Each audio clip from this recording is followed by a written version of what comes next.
A quick reminder here that the mode of communication is through WhatsApp. All right, WhatsApp, Twitter, and YouTube. WhatsApp number. WhatsApp number is 0809 444 Twitter is at smooth981 FM. The hashtag is freshly pressed 981.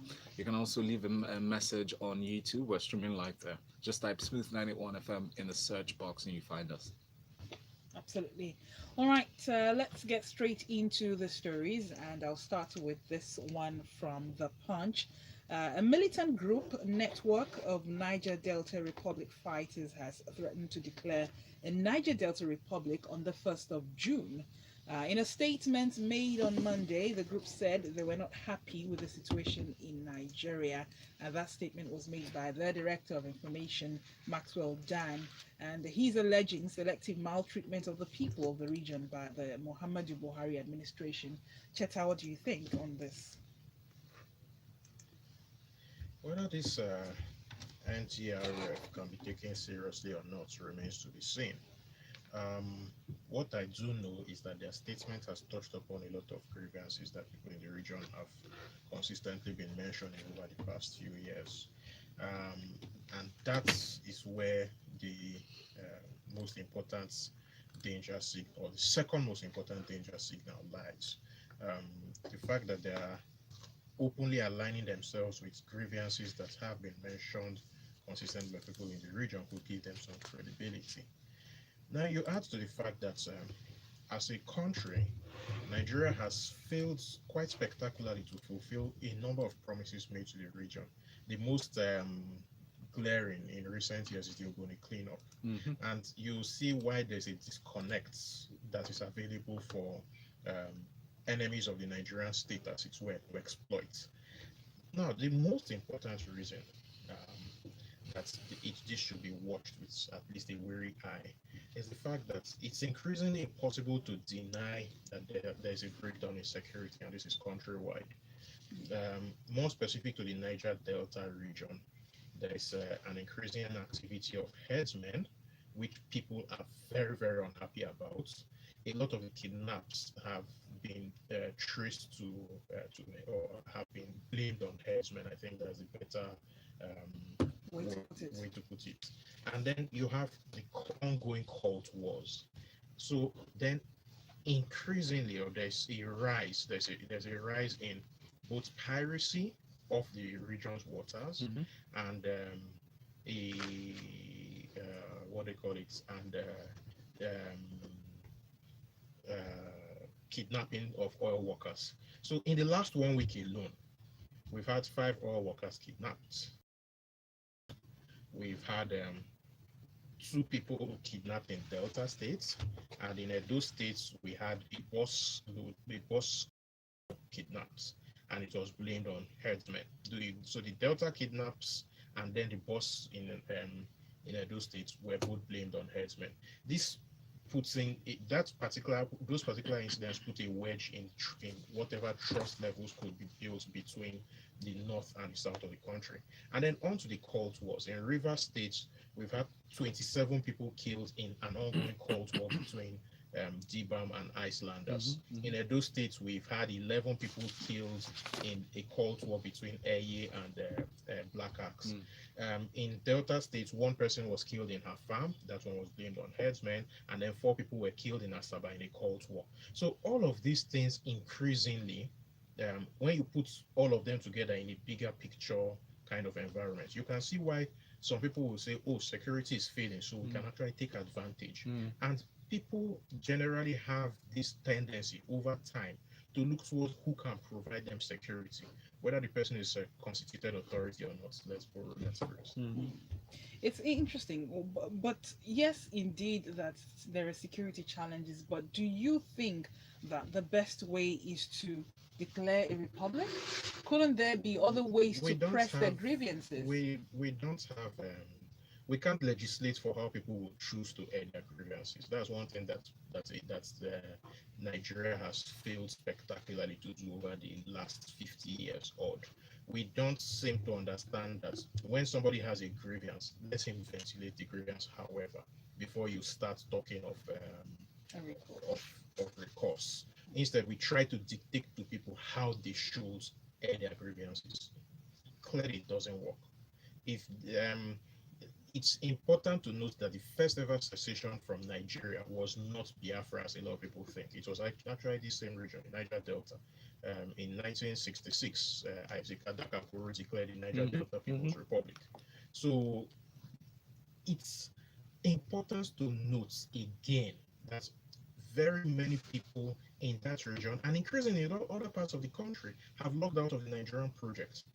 Nigeria cannot keep people together by force. What Nigeria needs to learn to do is how to make the best argument for why people should stay within the Nigerian project. Convince rather than coerce. I'm moving to you, Gbolahan. On Premium Times, the special presidential investigation panel for the recovery of public property says it will slam a charge of economic sabotage on Unity Bank if it refuses to return over 7 billion naira it owed the Nigerian government.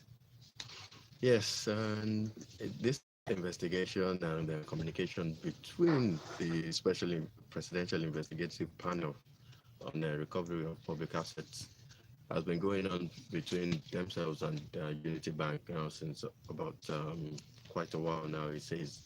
And the issue here stemmed from it stemmed before the initiation of the Treasury single account, where right now at the moment the government has a single account. All government revenue goes in the Treasury single account.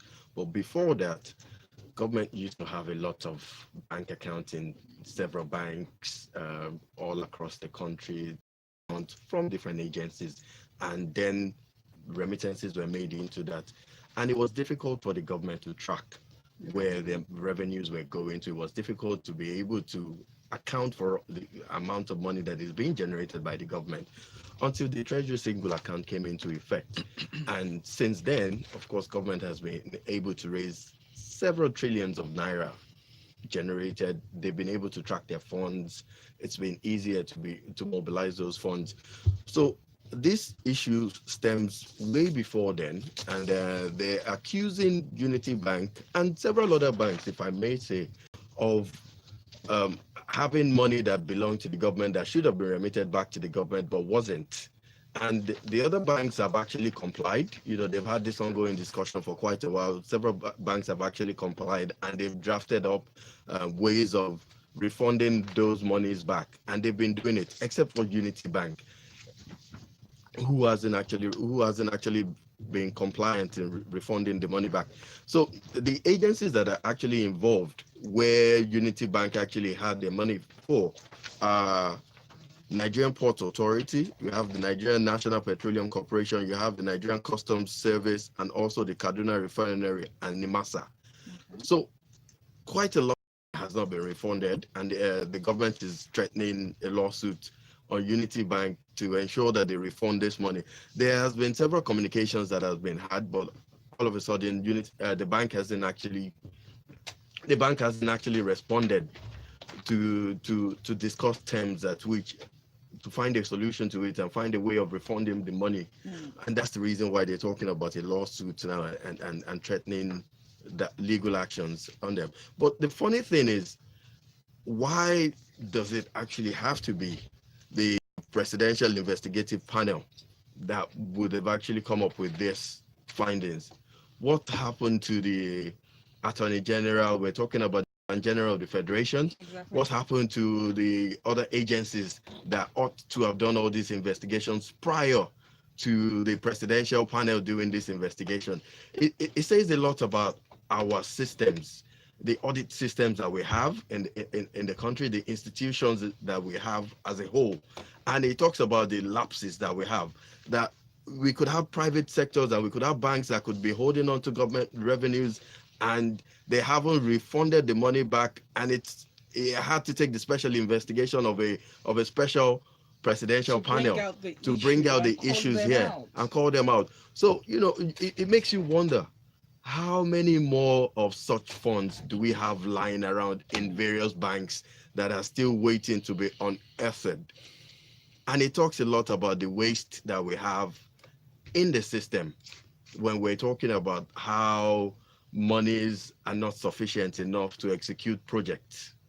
So we need to do a lot more in terms of improving our Indeed. systems. Indeed, we do need to do more in improving our systems and processes. I'll move on to Cheta for the next story. This is very interesting from the Vanguard newspaper. And this is from Edo State. This is Benin, really.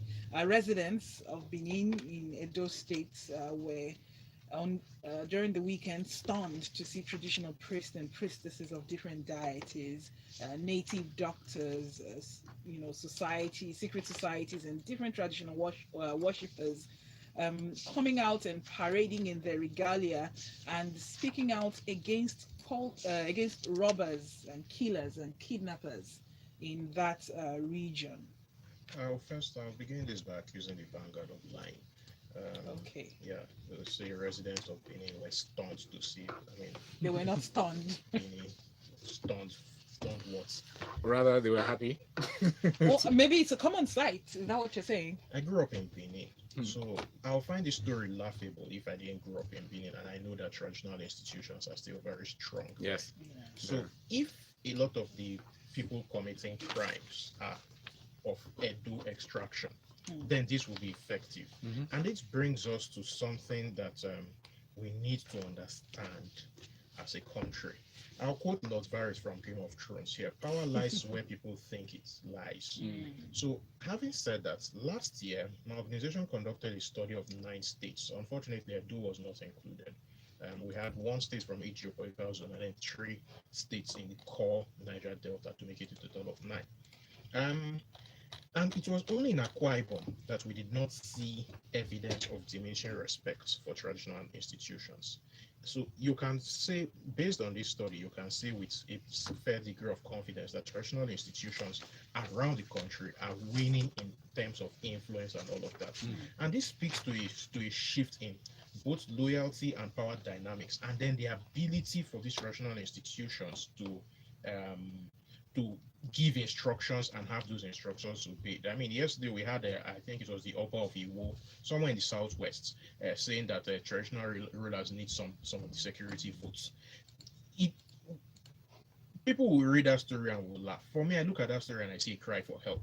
He's saying that the authority that we had to tell people to jump and they will jump is going. So they actually, it doesn't matter how much Otumoko you have, you need some coercive force. Yep. Now, if we take this to Rivers State, Ateke Tom, a former militant, has become a king there. Yeah. Why did he become a king and why does he command authority? Because he has levels of coercion. So what we are seeing across the country is basically a repeat of the process that happened in the 19th century, minus Edo State, where a lot of the old guard traditional institutions at the time lost a lot of their authority, and they were replaced by men with guns, men with weapons. It's happening now, and what this story tells us is that the increasing insecurity across board around the country, the traditional institutions, and increasingly even the constituted government cannot do much about it. Don't have, and ultimately people turn for security to those who can provide them security. Indeed. So this process of state formation means that very soon, at some point in time, we will see increasing number of people turning to these same militants or cult groups for protection. And we hope that doesn't happen, or that's not the case. Indeed. Okay, so coming up to you, Gbolahan, the presidential inauguration is just around the corner. The federal government has invited world leaders for the Made in June 12 Democracy Day celebrations. Usually it was May 29, so we're moving to June 12 now. And the Minister of Information and Culture, Alhaji Lai Mohammed, said on Monday that the presidential inauguration ceremony would be low-key, as a number of the events slated for the occasion has been moved to June 12 Democracy Day. Yes, there's still a lot of confusion with the movement of Democracy Day from May 29th to June 12th now. And the confusion lies in a lot of workers are not certain if May It's going to be a 29th is going to holiday be or a not. public holiday or not. Most If days are public holidays. They've already announced it's it. been announced, okay, because my wife was actually jubilating yesterday when she got that feeling that May 29th is Nigerians going want to be that. more public holidays. And another additional public holiday, you can imagine. Mm. So the Minister of Information and Culture has mentioned, just as you mentioned, Fola, that it's going to be a low-key inauguration on May 29th. And then there has been a listing of several events that will take place. And then those listings of those events, just as he mentioned, for May 29th, he said the event would actually kick off starting from today, Tuesday. And you would have a 3-day National Youth Entrepreneurship Empowerment Summit. There's also going to be a valedictory session that will be held for the Federal Executive Council. We're going to have a special Jumat lecture and prayer session at the mosque. So, and the First Lady would also be having an interaction session with women, which is going to be slated on this Saturday. So there are series of events that have been planned for May 29th. Likewise, there are also series of events that have also been planned for June 12th, Democracy Day. So when we're talking about these events we're talking about, it doesn't actually end or start on that particular May 29th or June 12th. It makes me wonder, how is it low-key? That's where I'm going. That's exactly where I'm going, because we've had this situation where we said we're having low-key celebrations, and then you find out in the budget that we end up spending 50 million naira on baking a cake or just having little You're giving an celebrations. example. It's not exact figures, yeah? It was about that amount that was spent a few years ago. Mm. It was about that amount. I Mm. can't remember precisely, but it Okay. was about it was was quite that a lot of range. money. All right. So when you're looking at low-key celebration, you begin to ask how much How are all low-key these, is how low-key is low-key, and how much are all these list of events that are being planned, how much is it going to cost? All right. We're going to have a gala night, several events. So All right. we'll wait and see. Thank you, Gbolahan. Bengals sent in a message on your WhatsApp. He says, I thought kidnapping in the country was introduced by Niger Delta militants all in the name of expressing their grievances. So it is ridiculous to ascribe every kidnapping in the country and that part of the country to the so-called headsmen, as analyzed by Cheta. A lot of interventions have also been made to address the neglect in that region, but the elites in the Niger Delta region have cornered it for their own advantage and detriment of the masses and development of the entire region. We have 13% derivation, amnesty program, Niger Delta Ministry, a lot of them. Let's stop deceiving ourselves on the real problem in the Niger Delta, is what Bengals is saying. Please add your names to your messages so we can take them. This one from DG says, we will know the jobless world leaders from the attendance of our inauguration. I do not That's think not so. nice. Ubomachide says, good morning, guys. What did I hear? The swearing-in ceremony for the president. I thought the election case is currently in court. What is happening? And Frank says June 12th is aligned with our history, guys. Thank you, Frank. And Yinka here says, guys, please calm down in the low-key relative, okay? I hope there will be holidays on both days, Sha, just to be sure. Let's move on very quickly to the next story. On Premium Times, I'll come to you, Gbolahan, for this one. NLC, that's the Nigerian Labour Congress, has urged the Minister of Labour and Employment, Chris Ngige, to withdraw a controversial letter that he wrote to the Nigerian Union of Petroleum and Natural Gas Workers. He gave the union, that's NUPENG, 72 hours to submit its financial report. And the NLC is kicking against this. Nigerian Labour Congress says it goes against Section 40 of the Trade Union Amendment Act of 2005, that this is a bit overhanded, and the federal government should call the Minister of Labour to order. But your thoughts on this, recalling that just last week we were talking about the squabble with the NSITF, as Nigeria Social Insurance Trust Fund, and everything going on. But your thoughts on this, is this a move? Do you think the minister is, abusing his power, being backed by the federal government, or do you think that NLC is just crying foul because they're scared they might not want to reveal their financial records? Well, I mean, sometimes when you look at all these squabbles that goes on in our government, you ask so many questions. Are these just personal issues that could be resolved amicably just by sitting on a round table and Because the same having a question was discussion about asked it. in the case of Kokori for the NSITF. Yes, Well, does this relate in the same sense? well, it doesn't relate. It's not the same issue, but I mean, you just wonder why all this back and forth between the labor union and the Minister of Labor.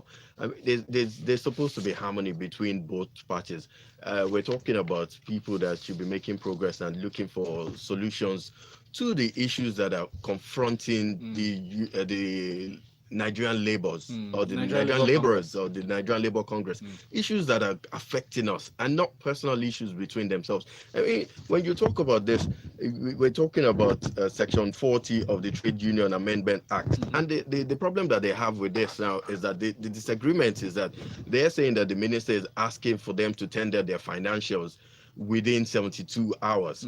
Now, there's no issue asking for them to tender their financials. There's no problem with that. But I think where the problem is the timing of it. Because they're saying that the law does grant or permit them to submit the financials within 30 days. So the discrepancy is within the number of days or the timing of it. So it seems as if the Minister of Labor is trying to put a lot of pressure on them and try and get them to do the work as quickly as possible. But that's what it appears to read. Yes. But then wouldn't you expect that the NLC will come back speaking on behalf of the new PENG to say, okay, just give us some more time. Exactly.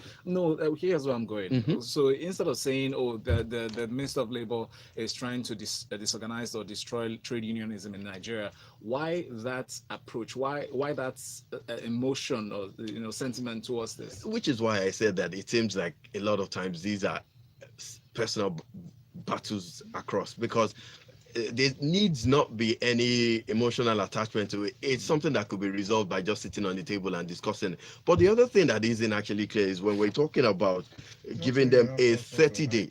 Sorry? If you have something to add. If you're giving them a 30-day period, that 30-day period, is it 30 days after the end of the financial year?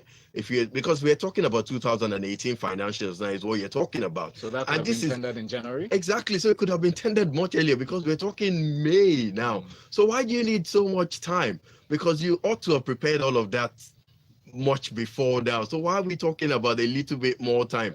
But even if it is a little bit more time, you can meet in the middle, have a compromise. If the Minister of Labor is asking for 72 hours, okay, I give you, make it a week or so. But all of this can be resolved. I don't see how this helps the lives of laborers or workers in Nigeria. It doesn't solve our issues. We're not solving issues there. We're just having personal vendettas and personal go on at each other. Doesn't help the situation. Yeah, but is there something to hide? There might be something to hide, who knows, but we cannot say it then. But until they all sit on the table and discuss this matter and try and settle it amicably. Thank you, Gbolahan. Let's move on to you, Cheta, for this next story from New Telegraph. 2019 elections. INEC, that's the Independent National Electoral Commission, says it has withdrawn a total of 25 certificates of return issued to some candidates that won during the 2019 general elections. Please take us through this, as this was an offshoot of the court order. Yeah, I mean, we've had various elections which have gone to courts. There were, so of the 25, memory serves me because it's not mentioned in this story. Of the 25, I think we have 13 APC. So these are issues that stemmed from primaries. So 13 people who won elections on a platform of APC have had their certificates of return withdrawn and given to the people who they defeated in the APC primary. So those positions have remained within the APC. And then I think 9 of these have been PDP to PDP, or is it 10? Specifically, they said, the Voter Education Committee chairman, as Mr. Festus Okoye said, 20 out of the 25 certificates of return were withdrawn from the APC. Okay. And 2 from People's Democratic Party and withdrawn and issued to other PDP members. And then the remaining 3 were from both big parties to other smaller parties. Right. Because I listened to this story when it was mentioned, when it was talked about when it broke yesterday. Yes. It's good on INEC, the speed that they've used to obey these court orders. However, for me, it's not just about obeying the court orders, and I think this now goes beyond INEC. For us to have something like this, it presupposes that we had some sort of electoral malpractice, even if at the intra-party level, for these people to have gotten these tickets in the first place, these 25 people. So the question becomes, what happens to them? Because one of the incentives that enables people to continue to misbehave during election season is the fact that they know that, okay, they will misbehave, and the worst outcome that will happen is that they will simply lose the tickets. We need to start punishing people for this bad behavior so that it will deter others. Thank you, Cheta. Messages here from Frida. Frida says, how can someone say kidnapping was introduced by Niger Delta militants? In the 90s, there was such a term as bomo bomo that school children dreaded in the West. Frida, it's not everybody you answer. There was no such thing as Niger Delta militants at the time. Thank you, Frida, for that enlightenment. IK says, how come money for building Abuja was not routed through the elite and traditional rulers? All these stories about how government has done so much for the Niger Delta is just story for the gods. And we have this next one. What's a narrative by Cheta about the herdsmen and kidnapping? Kidnapping was made juicy and viable by the Niger Delta militants. That's coming from Godwin. All right, let's move on to the next story. And this is very quickly going into the Vanguard newspaper. Nigerian Guild of Editors reject the National Assembly guidelines for journalists. Cheta, the group, the Nigerian Union of Editors, NGE, they rejected the guidelines that read some of this, like the Riot Act. They said this is a move that's aiming to gag journalists and editors across Nigeria. It includes some things such as presentation of evidence of certificate of incorporation of the media organization, evidence of membership of professional bodies for the journalists, maintenance of functional bureau in Abuja with a staff strength of not less than 5 editorial staff, and a publication of over 40,000 copies for the print media with evidence to support that claim. That's ridiculous. You're already analyzing the story. Oh boy, your thoughts. Your She thoughts? started now. Let's have one. I just spoke out loud. It doesn't even make sense. But ever since budgets started their open NAS thing, and then they were supported by EIE and Premium Times, the National Assembly has been looking for ways to shut down that discussion, because they don't want you people prying your dirty eyes into their dirty little secrets. So that's what's all of them. I thought you were a journalist So that's as well. the former journalist. Please, Okay. with some respect. So All right. that's the matter the thing in the whole matter here. Because I mean, looking at the provisions, asking a journalist to submit income tax clearance of his publication for 2 years, it already eliminates a lot of new media organizations for a start. Asking them to have 5 editorial staff, is it 40,000 newspaper copies or whatever, And evidence of the show. Distribution there's of 40,000. there's no newspaper in this country that has a print run of 40,000, probably except Complete Sports. I stand on that. So that one eliminates everybody immediately. But then again, Do you see a middle ground, Cheta? Here. there's no middle ground here. This should not even be a discussion.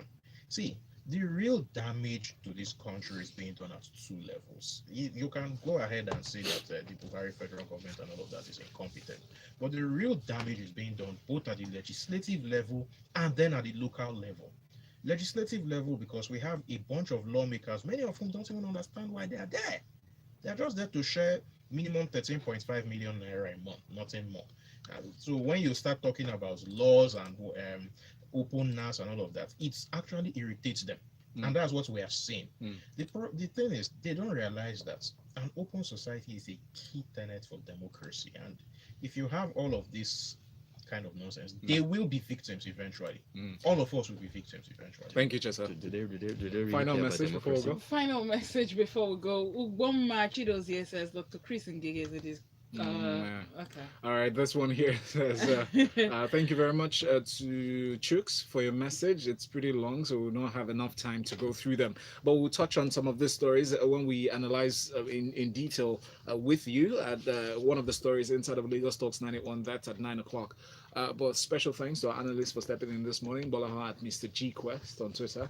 Cheta is at Chickstada, CHXTA on Twitter. Make sure to continue the conversation with them. Use that hashtag FreshlyPress981. Next, we'll have a special guest in for the Grapevine 981, and it's brought to you by Verve. Good morning. Why invest where money never speaks? Do your leaders really care about democracy? You're talking about transparency and as one of the tenets